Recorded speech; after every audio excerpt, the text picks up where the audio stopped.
વિશ્વભરમાં ચાલી રહેલી અસ્થિરતા, પરિસ્થિતિ અને યુદ્ધની અસર હવે સુરતના ધમધમતા ટેક્સટાઇલ ઉદ્યોગ ઉપર પણ સ્પષ્ટપણે જોવા મળી રહી છે. વૈશ્વિક બજારમાં ક્રૂડ ઓઇલના ભાવમાં થયેલા ભારે વધારાને કારણે ટેક્સટાઇલ સેક્ટરમાં વપરાતા કાચા માલની કિંમતમાં ભારે ઉછાળો નોંધાયો છે. સાઉથ ગુજરાત ટેક્સટાઇલ પ્રોસેસર્સ એસોસિએશનના જણાવ્યા અનુસાર આંતરરાષ્ટ્રીય સપ્લાય ચેન ખોરવાઈ જતા કાચા માલની અછત ઊભી થઈ છે, જેના કારણે સ્થાનિક ઉત્પાદન ખર્ચ અસહ્ય રીતે વધી ગયો છે. આ પરિસ્થિતિમાં મિલ માલિકો હવે મિલોના પૈડા ધીમા પાડવા મજબૂર બન્યા છે. છેલ્લા કેટલાય દિવસોના યાર્નના ભાવમાં સતત વધારો થઈ રહ્યો છે. સાથે સાથે પ્રોસેસિંગ માટે જરૂરી કોલસાના ભાવમાં પણ ભારે ઉછાળો આવ્યો છે. હાલ મિલો પાસે માત્ર 10થી 20 દિવસ પૂરતો કોલસાનો સ્ટોક બચ્યો છે.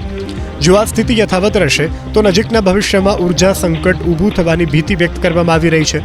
ખર્ચને નિયંત્રિત કરવા માટે એસોસિએશન દ્વારા અઠવાડિયામાં 2 દિવસ મિલો બંધ રાખવાનો કડક નિર્ણય લેવાયો છે. આ ઉદ્યોગ સાથે સીધી રીતે જોડાયેલા આશરે 2.5 લાખ શ્રમિકો માટે આ નિર્ણય ચિંતાજનક સાબિત થઈ શકે છે. કામમાં ઘટાડો થતાં તેમના વેતન, જીવન નિર્વાહ પર સીધી અસર પડશે. સાથે જ શ્રમિકોના પલાયનનો પણ દર વધ્યો છે. દરરોજ હજારો કામદારો સુરત છોડી પોતાના વતન જઈ રહ્યા છે. જો આ સ્થિતિ લાંબા સમય સુધી ચાલતી રહેશે તો ભવિષ્યમાં લેબરની અછતનો ગંભીર પ્રશ્ન ઊભો થઈ શકે છે.